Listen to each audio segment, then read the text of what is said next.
Jammu Kashmir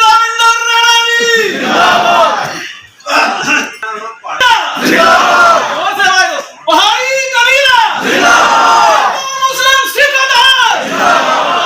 Hindustan Bharatiya Janata party. Thank you. महफिल में हमारे बीच विभोद गुप्ता साहब, हमारी पार्टी के डिस्ट्रिक्ट प्रेसिडेंट मोहतरम जनाब इंजीनियर मोहम्मद रफीक चिश्ती साहब, सुनील गुप्ता साहब, लोकेश जी, एडवोकेट जमान साहब, कैप्टन साहब, खालसा जी, शाजिया जी, शहजाद खान साहब और मेरे दोस्त मौलवी जलालुद्दीन साहब, यहाँ अमन डाबर जी और एडवोकेट आफ्ताब गनी साहब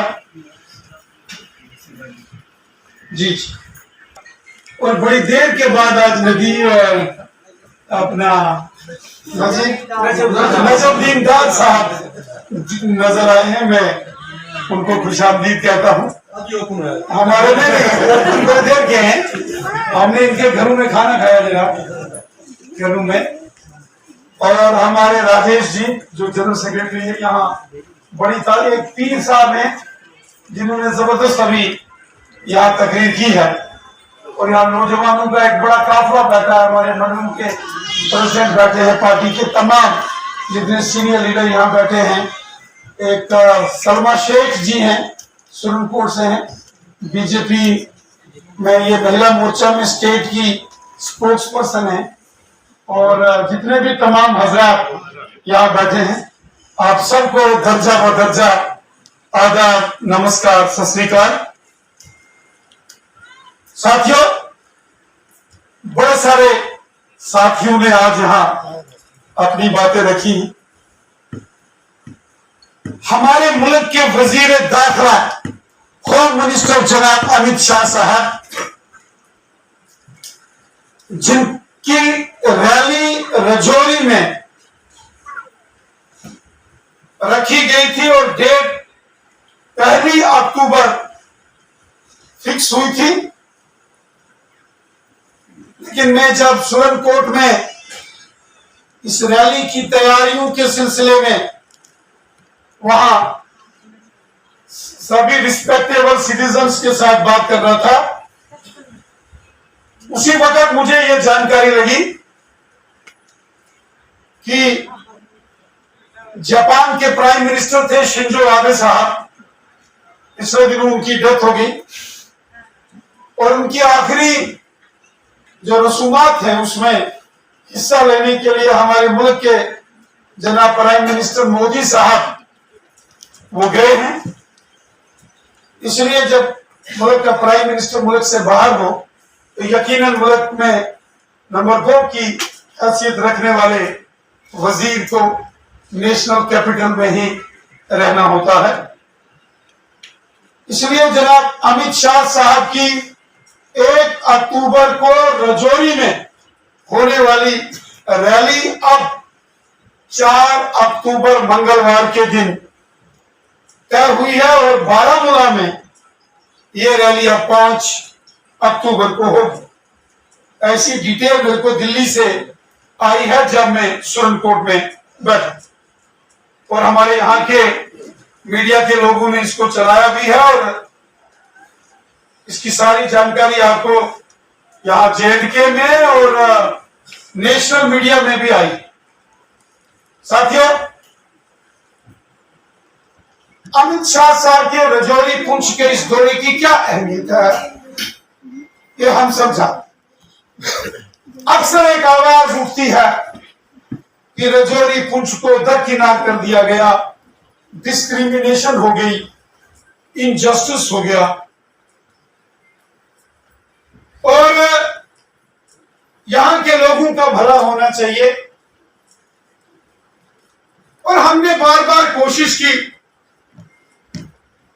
2014 के इलेक्शन में यहां प्राइम मिनिस्टर मोदी साहब भी पुंछ में आए थे, और उसके बाद आपने देखा होगा जब वो प्राइम मिनिस्टर बने आज पुंछ के दूर दराज के गांव में सड़कें, स्कूल, बिजली, पानी, रूरल डेवलपमेंट के काम चल रहे हैं। आज हम देख रहे हैं जम्मू से आते हुए पुंछ की ओर जो सड़क आती थी, यहां से 15-15 घंटे लगते थे जम्मू पहुंचने में। आज यही मोदी साहब ने इस रोड में 21 टनल मंजूर किए हैं। 21 टनल, छोटी बात नहीं। ये हाईवे बनेगा और फिर जम्मू से Srinagar national highway via Rajouri Poonch Mughal road, इसको नेशनल हाईवे का दर्जा देने का काम भी जनाब मोदी साहब ने। और इस मुगल रोड के इस पहाड़ों में भी एक टनल आने वाले दिनों में बने, इसकी फाइलें, इस पर भी काम चल रहा है।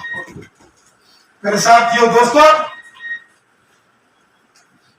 यहां बड़े बादल पर फायरिंग होती थी।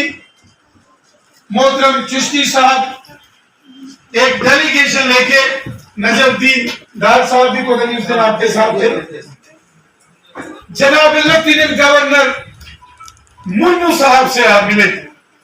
क्यों डार साहब?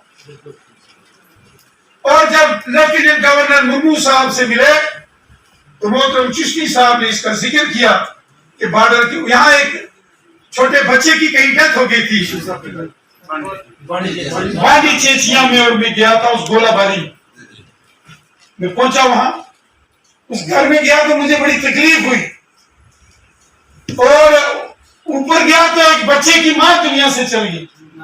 बड़ा गरीब परिवार था, गोला गिरा उनके घर में तो मां, बच्चे को उठाने की तो मां ही नहीं मिली दुनिया में।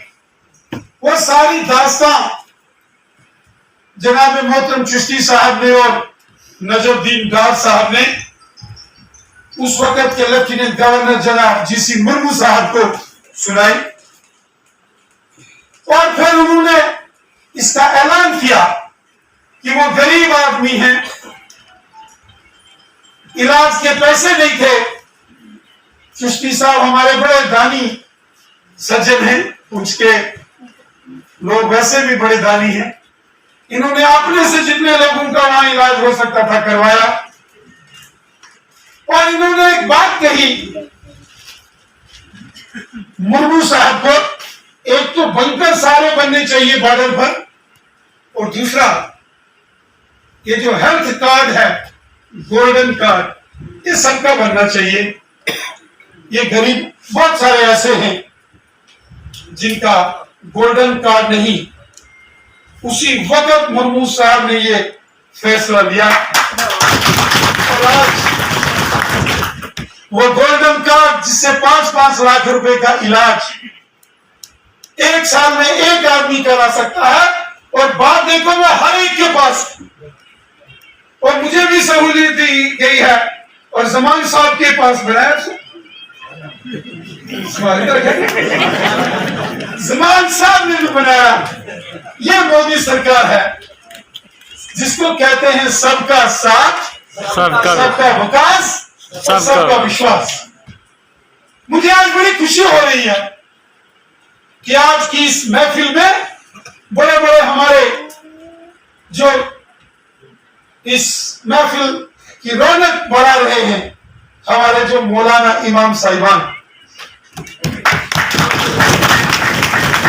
मैं आपको खुशामदीद करते हुए मुझे बड़ी खुशी महसूस होती है। ये वो लोग हैं जो अगर एक बार बीड़ा ठान लें तो कोई ऐसी बात नहीं है जो सोसाइटी में, समाज में, कौम में वो लागू ना हो। एक हमारे मौलवी जलालुद्दीन साहब ही थे जो अक्सर मुझे गाइड करते रहते थे कि ये ऐसे बोलो,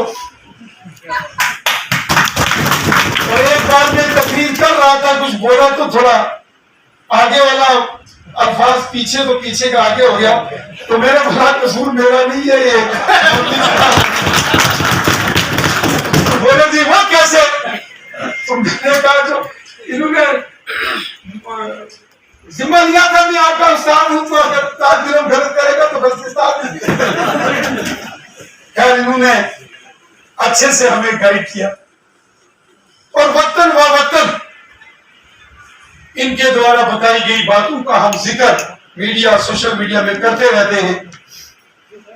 वो चाहे वो हुब्बुल वतनी का जज्बा हो जिसका जिक्र नबी रहमत साहब ने फरमाया और कुरान पाक के अंदर वो चीजें सारी लिखी हैं, जिसको हमारे इमाम हजरात अक्सर अपने जो फॉलोअर्स हैं या जो मस्जिद में आते हैं नमाज अदा करते हैं या जुमे के दिन जब तकरीर करते हैं तो इन सब चीजों का वहां जिक्र होता है कि अपने मुल्क से मोहब्बत करने वाला शख्स, उसको हुब्बुल वतनी का जज्बा हर शख्स में होना चाहिए।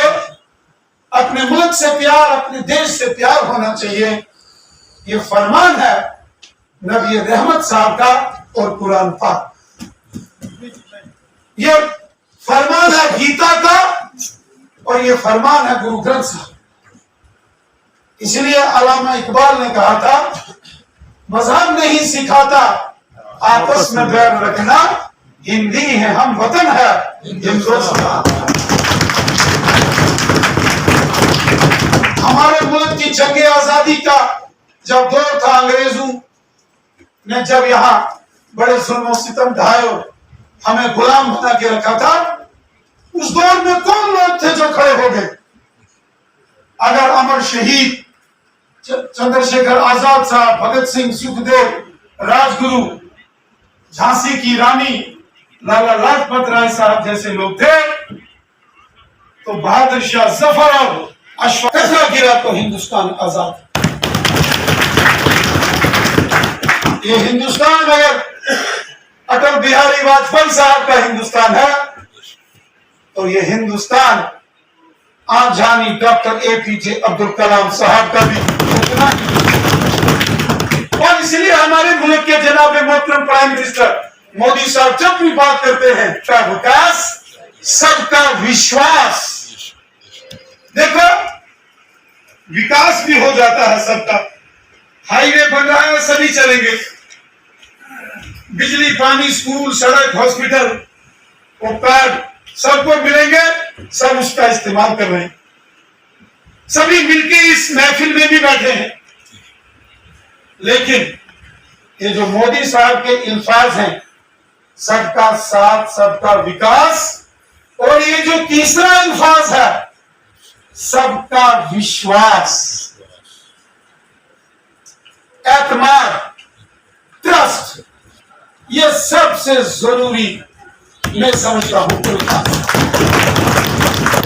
उन्होंने कहा हमने आगे बढ़ना है, लेकिन सबको एतमाद में लेकर और सबकी इज्जत और एहतराम करते हुए आगे बढ़ना है। ये मोदी साहब हैं जिन्होंने हिंदुस्तान की पार्लियामेंट में जब 2014 में हलफ उठाया और उन्होंने कहा कि मैं, जब वो हमारे मुसलमान भाइयों के ऊपर बोल रहे थे तो उन्होंने कहा कि मेरी ख्वाहिश है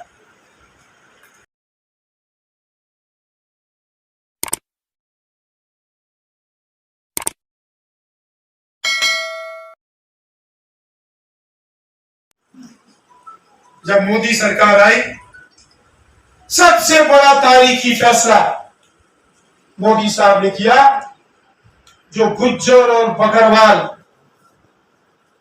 कम्युनिटी के लोग हैं उनको जमीनों के मालिकाना हक जो 70 साल उनको नहीं मिले, गुज्जर और बकरवाल अलग अलग सियासी जमातों को वोट देते रहे, उनकी जीत के जश्न मनाते रहे, हुकूमतों के सरकर्दा आते रहे तो जश्न मनाते रहे, लेकिन उनकी बेहतरी का काम किसी ने नहीं किया।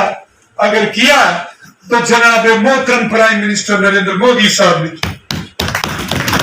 दूसरा बड़ा काम जो मोदी साहब ने किया, इंटर डिस्ट्रिक्ट नौकरियां खत्म कर दी गई थी गुज्जर और बकरवाल नौजवानों की। सड़कों पर उतरे लोग, किसी ने नहीं सुनी।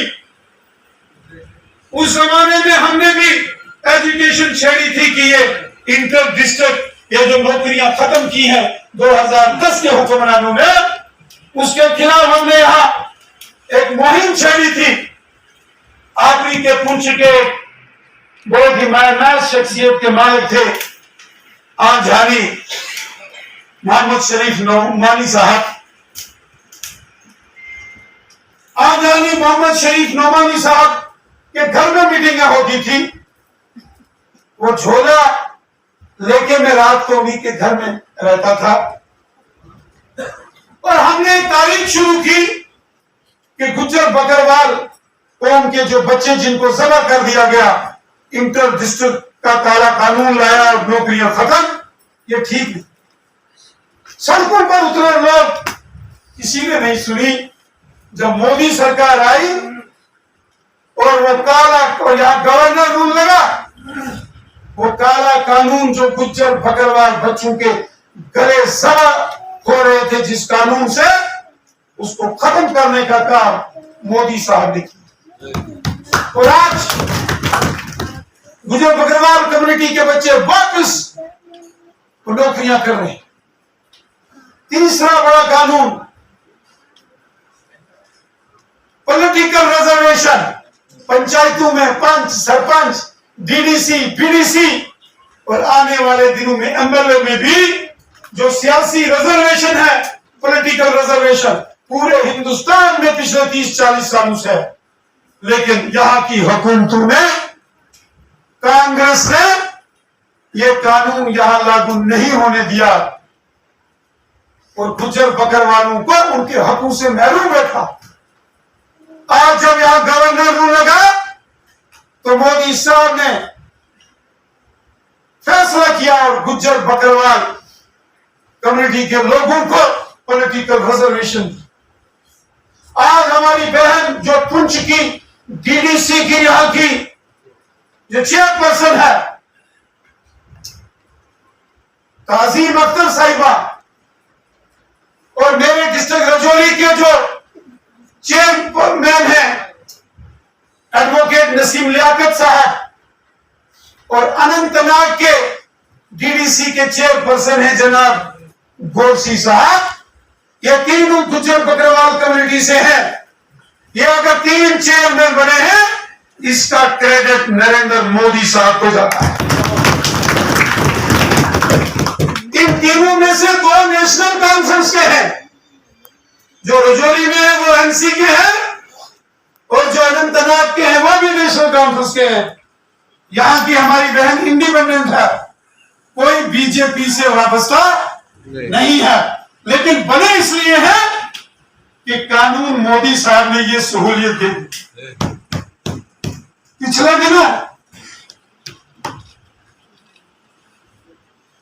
दिनों एक मेंबर पार्लियामेंट नॉमिनेट करना था। हमें फोन आया अमित शाह साहब का कि जम्मू कश्मीर में इस वक्त असेंबली नहीं है, तो राज्यसभा में कोई एमपी नहीं है, अलबत्ता हम यहां एक एमपी नॉमिनेट करना चाहते हैं, आप किसी का नाम भेजें। मैं वो नाम भगवत गुप्ता साहब का भी भेज सकता था, सुनील गुप्ता साहब का, बज़मी साहब का, मोहतरम चिश्ती साहब का, लकेश साहब का या जमान साहब का नाम भेज सकता था। लेकिन भारतीय जनता पार्टी ने जब मेंबर पार्लियामेंट भी जम्मू कश्मीर से कोई नॉमिनेट करना था, वो एक गुज्जर कम्युनिटी से वाबस्ता एक बहुत गरीब परिवार का एक इंजीनियर हमने मेंबर पार्लियामेंट बना, क्योंकि इसमें कोई दो राय नहीं है कि 70 सालों में गुज्जर और बकरवालों के साथ बड़ा धोखा हुआ, जुल्म सितम हुए, उनके साथ तशद्दुद हुआ, और वो भी हुब्बुल वतनी का जज्बा रखने वाले लोग हैं, हमें उनकी भी कदर। अब साथियों, जो हमारे नरेंद्र मोदी साहब, उनकी सरकार का मंशूर है सबका साथ सबका विकास, सबका विश्वास, सब हमारे हैं, कोई पराया नहीं। डोगरे भी हमारे, कश्मीरी भी हमारे, गुज्जर भी हमारे, बकरवाल भी हमारे और पहाड़ी भी हमारे। अब मोदी साहब ने क्या किया? सबका साथ, सबका विकास, सबका विश्वास। किसी एक कौम को पीछे छोड़ के अगर हम आगे बढ़ जाएं तो क्या मुल्क गलत हो सकता है? कानून कहता है सबका हक बराबर, सबको उसके हक हर शख्स को मिलने चाहिए। कानून के नुक्ते नजर में सब बराबर हैं। क्या पंडित तो क्या मौलवी तो क्या गुरुद्वारे का पासा, सब बराबर। हमारे मुल्क का, हिंदुस्तान का आईन किसी के साथ एक इंच मात्र तामा लगाने का भी भेदभाव, इनजस्टिस नहीं करता है। यहां बड़े बड़े दानिश्वर एडवोकेट साहिबान बैठे, एक से बढ़कर एक महारथी, सब उसी कानून के मुताबिक। एक दिन एक से केस जीता है तो दूसरे दिन दूसरे से केस जीता है। एक दिन जमान साहब जीते हैं तो दूसरे दिन रैना साहब जीता हो, क्योंकि वो कानून सबके लिए बराबर है। इसलिए ये जो बहस छिड़ी है, खासकर मैं देख रहा हूं सोशल मीडिया में, ये हो गया तो वो हो गया, ये नहीं होनी चाहिए। हम सब एक हैं। कितने ऐसे गुज्जर बकरवालों के घर हैं जिनकी बहुएं पहाड़ी खानदान में पैदा हुई लड़कियां। कितनी ऐसी पहाड़ी परिवारों की बहुएं हैं जो गुज्जर बकरवाल खानदान में पैदा हुई लड़कियां। पहाड़ियों के परिवार में पैदा हुई लड़कियां गुजर बकरवालों के घरों में हैं। गुजर बकरवालों के घरों में पैदा हुई लड़कियों की शादियां पहाड़ियों के घरों में हुई हैं। इसलिए हम सब एक हैं। इसलिए मैंने कहा था गुज्जर बकरवाल और पहाड़ी अलग अलग नहीं है। मैंने कहा था ये एक मां के तीन बेटे हैं, गुज्जर बकरवाल और पहाड़ी, ये एक मां के तीन बेटे हैं, इनमें कोई फर्क नहीं है और इनमें फर्क नहीं होने देना है। कुछ लोग हैं जो जहर घोलकर सियासत करना चाहते हैं। हम उन्हें कहेंगे जहर घोलकर सियासत करना ये इंसान का नहीं, ये शैतान का काम है। शैतान का काम नहीं, इंसान का काम करो। हम सब एक हैं, कोई किसी का हिस्सा नहीं खा रहा है, कोई किसी का हिस्सा नहीं मार रहा है, कोई किसी के हिस्से में डाका नहीं मार रहा है। एक को मिलेगा तो दूसरे को क्यों ना मिले, इस सवाल का जवाब किसी के पास। हम कहते हैं आपको मिला मुबारक, इनको मिला मुबारक, अब इनको भी तो मिलना चाहिए, इसका भी हक। इसलिए आज हम सब जो इस महफिल में हैं, वो चाहे पहाड़ी कबीले से वाबस्ता हमारे दानिश्वर लोग आए हैं, गुजर बकरवाल कम्युनिटी से जो बड़े लोग आए हैं, हमारी बहनें आई हैं, महिला मोर्चा आई है, ज्योति भल्ला जी इतना काम कर रही है। आप सब एक होकर काम करना है, सब हमारे हैं। और जो 4 अक्टूबर को रैली रजौरी में होनी है, जनाब मोहतरम अमित शाह साहब, उसमें पहाड़ी कबीले के लोग भी बढ़ चढ़ कर आएंगे। और मैं गुजर बकरवाल कम्युनिटी के अपने भाई बहनों से भी यह अपील करता हूं कि आपको भी बढ़ चढ़कर उस रैली का हिस्सा बनना है और जनाब अमित शाह साहब का शुक्रिया अदा करना है, नरेंद्र मोदी साहब का शुक्रिया अदा करना है। जो काम मोदी हुकूमत ने गुजर बकरवाल कम्युनिटी के किए हैं, मोदी साहब और अमित शाह साहब का शुक्रिया करना, और हमको आगे बढ़ना है, और हमको सबको साथ लेके चलना है। इस पैगाम को मैं आपके साथ देने आया हूं कि मोदी हुकूमत है, यहां कोई किसी का हक नहीं मार सकता, कोई किसी का हक नहीं खा सकता, सब बराबर। इसलिए जहर घोल के सियासत करने का काम, ये जो सोशल मीडिया में चल रहा है, ये बंद होना चाहिए। ये ना हमारे लिए ठीक है, ना ये हमारे मुल्क के लिए, ये मुल्क सब, मैंने पहले कहा, हम सब इस मुल्क के शहरी हैं, और इस मुल्क को बनाना, मजबूत करना, आगे बढ़ाना हम सबका काम है। और जो नबी रहमत साहब ने फरमाया, हुब्बुल वतनी का जज्बा वो हर शख्स के दिल में होना चाहिए, और उस फरमान को अपनी जिंदगी की आखिरी सांस तक ले जाना और इस पैगाम को आगे बढ़ाना, ये हम सब की जिम्मेवारी है। मैं ये उम्मीद करता हूँ